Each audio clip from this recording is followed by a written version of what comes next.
welcome back to the Journey to the FarLands. Alright. Okay, let's see here. Looks like I got everything I need, so let's get out of here and get back on the way. Alright. Okay, nothing around. Alright, let's see. Yes, this is the direction we need to go. Or I need to go, actually. Anyway, yes. Here we go. Onward to the FarLands. Journeying in Minecraft Beta 1.7.3. Walking through all this awesome terrain. Headed to the FarLands. Doing this kind of a walkathon, walk and talkathon thing. Raising money for Child's Play charity. And here we go. Let's see. Okay, the size of the world this morning. This morning of a Minecraft day, that is. It is the morning of the 265th Minecraft day since leaving spawn. So, wow, 265. That's like 3 months less than a Minecraft year. How about that? That's pretty cool. And the 90th episode. And the size of the world this morning is 3,344.29 megabytes as we continue this journey through the land of awesome. And that means that we're now only 655.71 megabytes away from the interim goal of 4,000 megabytes. Sorry. Struck by a little bit of awesome. And screenshot. Yeah. That's cool. Complete with the waterfall and the desert in the background. Great.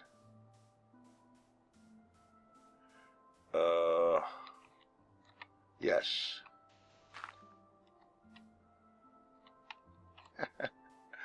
Cool. Alright, well, I'll tell you what. It feels good getting some serious progress going here. And the whole reason that I put that interim goal in, that 4,000 megabyte goal, made that part of the requirement for the F3 thing in celebration of the technically completed goal, is because of all the times that I've let this thing go and the several times that it's gone on these really long hiatus times. I wanted to require myself to show consistency and persistence and dedication to actually getting this thing going and keeping it going and, you know, really getting some stuff done here and actually bringing this thing on the way to its goal. And so I decided that at the time the world size was about in the neighborhood of 2,300 megabytes or something like that. And so I just kind of picked a number out of the air and said, okay, 4,000 megabytes. Now, originally, I had this goofy idea that I was going to get this done by January 1st. Yeah, right. That was going to happen. Actually, it might have happened. It might have been able to happen. But I've come to the conclusion that in order to have made that happen by the 1st of January 2017, I would have had to do an episode every day throughout December. And of course, December is when I got sick. And there were quite a number of days where just sitting and recording anything was completely out of the question and not going to happen. So,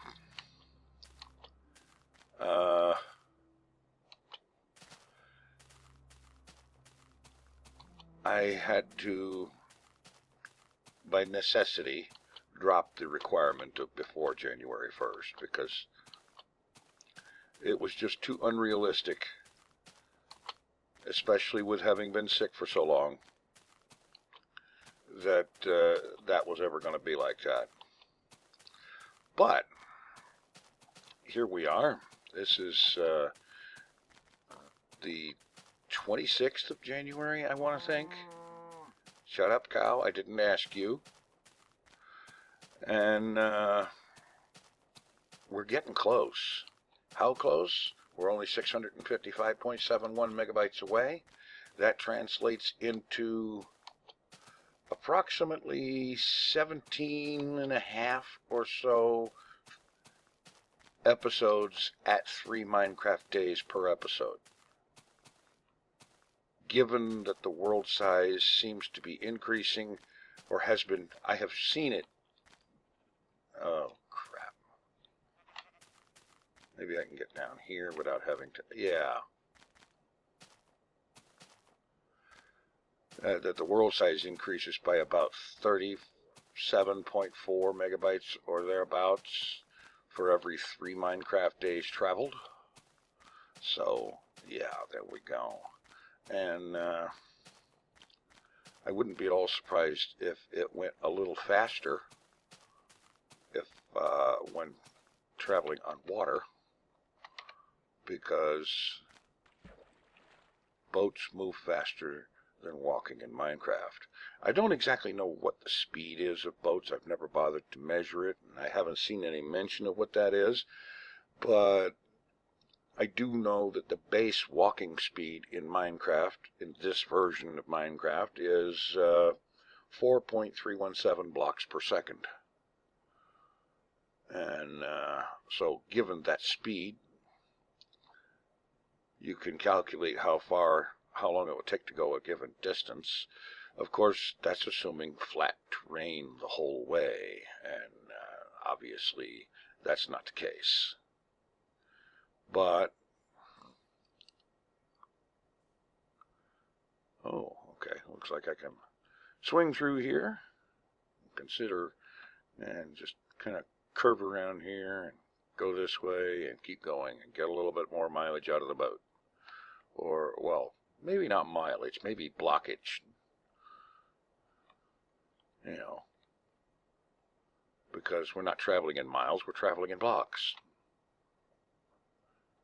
Anyway.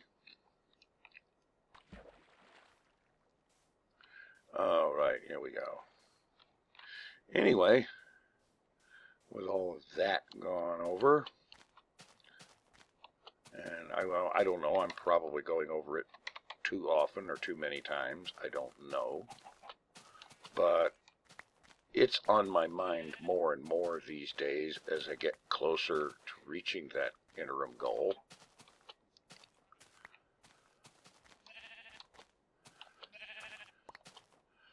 But then again, other things are also on my mind a lot more and more.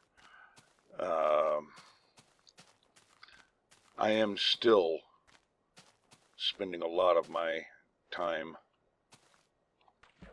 whenever I can, I'm watching a lot of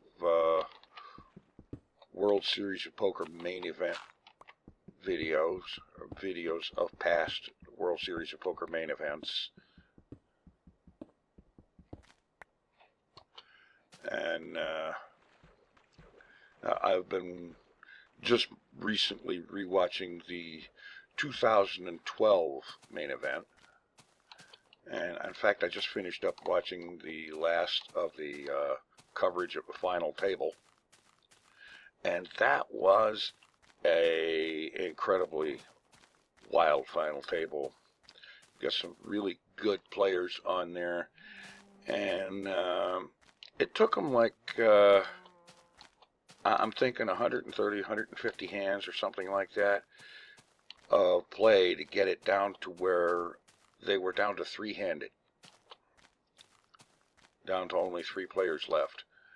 And, of course, that means they were down to, let's see, that was Greg Merson, Jesse Sylvia, and Jake Balsiger. And they got in there and they started playing three-handed.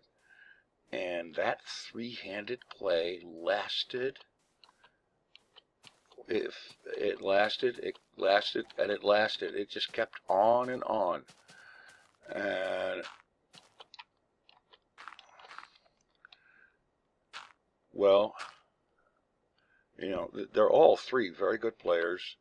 Apparently, I would say fairly evenly matched, because they kept at it. And three-handed play went on for almost 12 hours before finally Jake Balsiker was eliminated, third place. And then, of course, Jesse Sylvia and Greg Merson go heads up. And that phase of it was over in about half an hour or so, half an hour, 45 minutes. And, oh, man, that was one heck of a thing. I can't help but to wonder, you know, they get down to two-handed, down to heads-up play, after playing three-handed for 12 hours. I can't help but to wonder if maybe they had this thing where they're thinking, you know, okay, I'm tired. I've been here all day and all night, or something like that. I want to finish this thing and go home.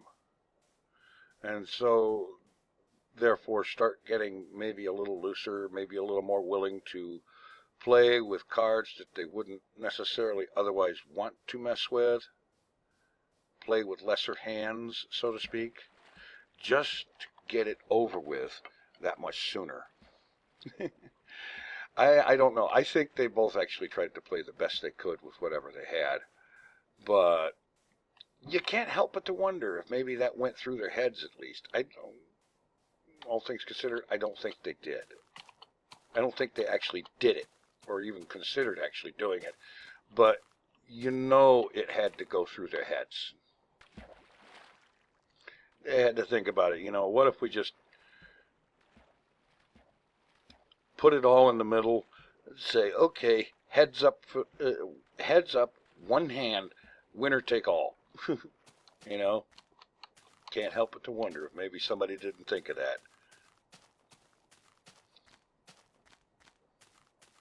But yeah, that was really incredible. Really awesome gameplay.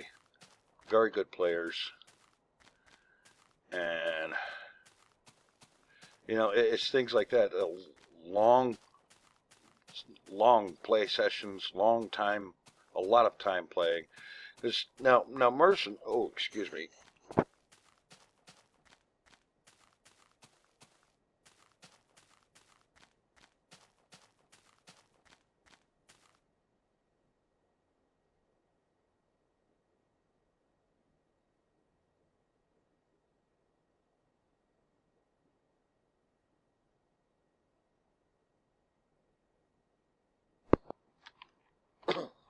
Oh, excuse me. Pardon the mute, but sometimes it's necessary. Now, what even made it even bigger was that before playing in the main event, Merson had just finished playing in another tournament that went like 4 days, 3 or 4 days, something like that. And he finished that one just in time to register in and play in the main event. And so by the time day 7 was done, he had actually played for 11 days. And that's 11 days of long days, you know, like 12 or 13 hour days playing poker. 11 days in a row. That's a lot of poker. And that was really incredible. And the tournament that he played in before the main event, he won. I forget what that tournament was. During the coverage they mentioned it like 7 times or something, but it never stuck with me what it was that he was playing then. But he plays that tournament, wins it, and then goes over to the Rio, signs up for the main event, and plays that and wins it. Well, of course, not all the way won, but he gets down to final table, down to the November 9 or whatever, the final 9 players during July, all in a one great big long 11-day stint of playing nonstop poker. That's wild. And this is one of the reasons that a lot of folks say that poker has become so much more of a young man's game. You know, it's something for the younger generation, that they have more stamina and more ability to deal with long time sessions and stuff like that. And even Dan Harrington, also known as Action Dan Harrington, he was the winner of the 1995 World Series of Poker, and he is the author of the Harrington on Hold'em books. And he has said on several occasions that he does not think that anyone over 50 will ever win the main event again. And you know what? I would like very much to be the individual who proves him wrong. I don't mind saying that I am considerably over 50, and I think I can handle 12 and 13-hour days playing. Oh, wow. Oh, boy. The first glimpse I had of that right there, it looked like almost like a castle wall. It did. That was the first thought I had when I saw that. Oh, castle wall. Wait a minute. A castle wall? But that's what it looked like for the first instant that I saw it. I don't imagine if it looks like that to you guys, but it certainly did to me. And up close, of course, it's a completely different animal. Oh, coal. Good. I need some of that.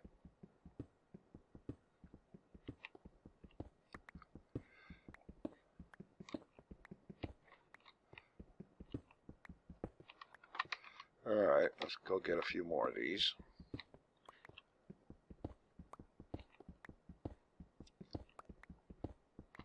Oh, what the heck. Might as well get all of them.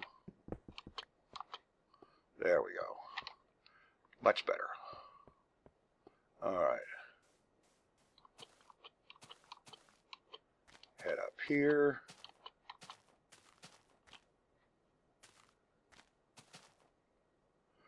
Alright. So, yeah. I want to be the guy that proves Action Dan wrong, and prove once and for all that poker has not become an exclusively young guy's game. I mean, granted, in the last several years, during the last decade or so, most of the winners have been like 20-somethings. I still sincerely believe that those of us of the older generation, of the elder crowd, so to speak, we've still got it. We've still got it. We can still do it. And we can play these kids under the table.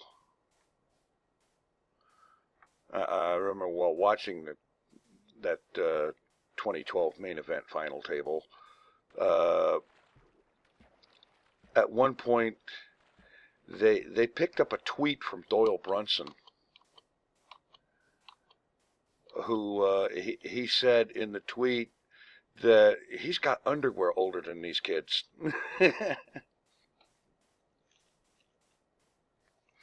Because it was all it was a very young final table. And the last three were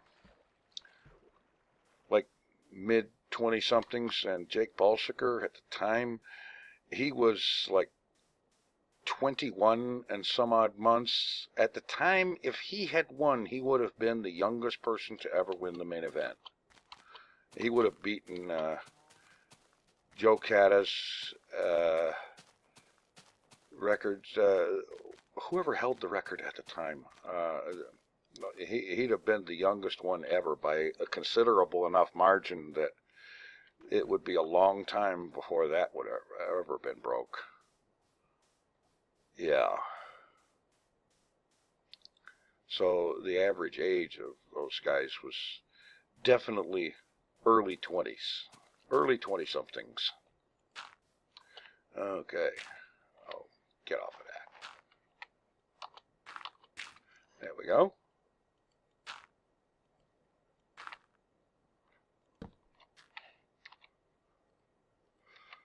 And there we are. The end of another Minecraft day.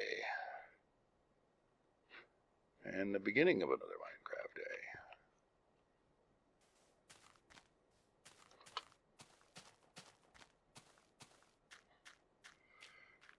Anyway,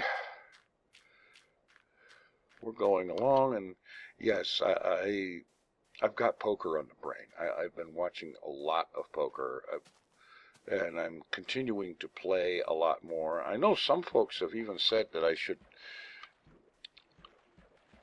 try once again at making poker videos because they found them quite entertaining. And I'm thinking, I'm not sure how great an idea that is. In theory, it's a great idea, but I'm not sure how much YouTube would love it. I don't know. Because the games can get long. You know, like these $10 on-demand free rolls that I've been playing. If you go the distance and make the final table, it can take 3.5 to 4 hours to play all that out. And while I could record that, and I could make a video that long, of course, granted, it might take me a day and a half to upload a video that big. Although, it might be better. Okay, even then, I could break it into episodes and take a few days to upload an entire series. I don't know, I have to think about that. Maybe if I pick, maybe go ahead and record entire sessions, and then if that session ends up with me going to the final table, then keep the footage and make it into a series of videos, perhaps. That might be an idea. And, of course, that would have to be for the gaming channel. It's one thing for Journey to the FarLands to be on this vlog channel. Something else entirely for a lot of poker gameplay. But, I'll tell you what. I'll give that some serious consideration, and maybe I'll set up and start recording these sessions, and if I actually run deep and go to the main event, go to the final table, yeah, I got main event on the brain too. If I actually make it to the final table in a tournament, then keep the footage and turn that into a series of videos and see how folks like that. Not sure how good that would be. I don't know if I can keep up the commentary for all of that time. I might end up doing some commentary live and some other commentary in post-production. Don't know. But it's a possibility. Let me know if you think that would be something that you think I ought to try. I'm kind of toying with the idea because, in a way, that's a way that I can get a little something more out of the time that I'm spending playing poker. I can get more out of it than just playing poker and potentially having some winnings occasionally to add to a bankroll that I'm trying to build. That could be worth doing. It might be. So let me know what you think about that. And I think I am going to start. I think I'm going to go ahead and I'm going to set up and record some of these sessions, not all of them. No way. Because these days I'm playing in 2 and sometimes 3 of these tournaments a day. And if I recorded all of them that I played in, I would run out of hard drive space really, really fast. So, yeah. What I'll do is I'll play it, I'll record it, and if it doesn't turn out to be something I think is going to be usable, then it goes in the bit bucket to make room for the next try. But I'll give that a shot. Let me know what you think of the idea, and we'll see what happens. Let's see. Meanwhile, back at the ranch,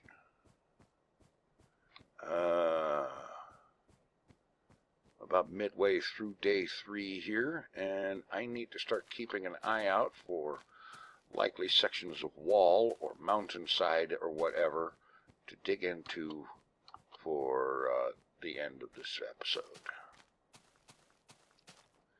Let's see here. Well, I don't know. I might make a little bit of progress on the water down there.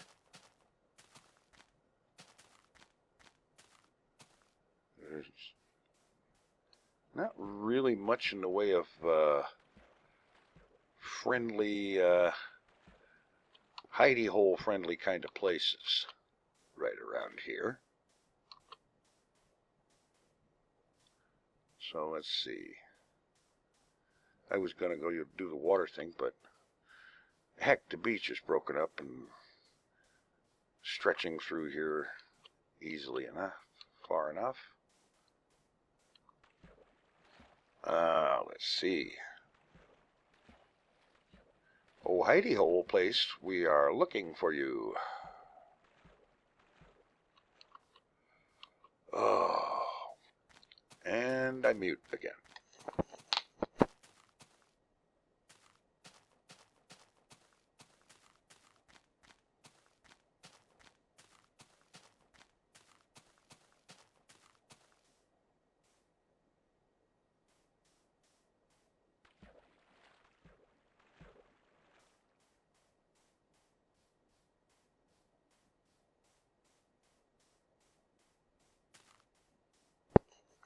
Okay, there we go. And I think maybe this is going to be about the best I can do. So I am going to do this.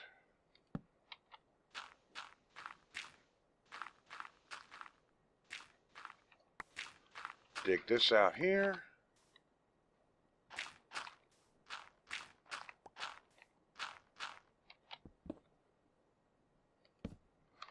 All right.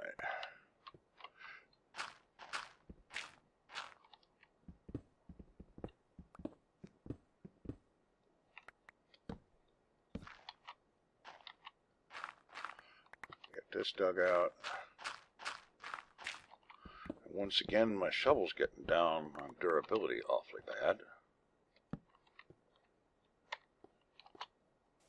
Alright.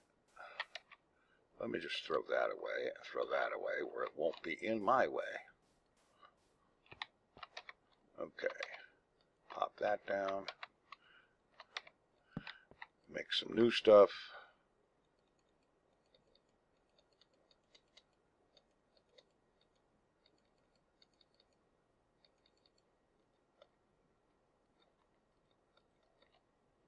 And some new beds.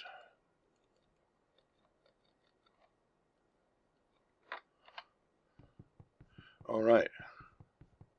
Looks like that's going to be about it. Go ahead and block that off. And thanks for watching. Take it easy. I am out of here. Oh, wait a minute. Are you kidding me? Oh. Well, I'm close. Very close. Okay. Anyway, I guess this is the part where I'm supposed to say that I appreciate everybody's watching. I appreciate you donating to Child's Play charity, those of you who are able. And that reminds me that there was someone who said something in the comments recently about how they donate if they could, but they're not allowed. I understand that. That's cool. Not everybody can. Some aren't allowed. Some just don't have it to do it. That's cool. That's perfectly fine. You can support the series in other ways. You can hit the like button on the video. You can share the video. You can Twitter it and tweet it and Facebook it and whatever other thing that people do to videos these days. I don't even know all the things people do to videos. Some of them I don't want to know. Isn't that awful? Anyway, I do appreciate the support, both in donations to Child's Play charity and other ways that people support videos and video makers and video series that they enjoy. In any event, thanks for watching. Take it easy. I am out of here. For real this time.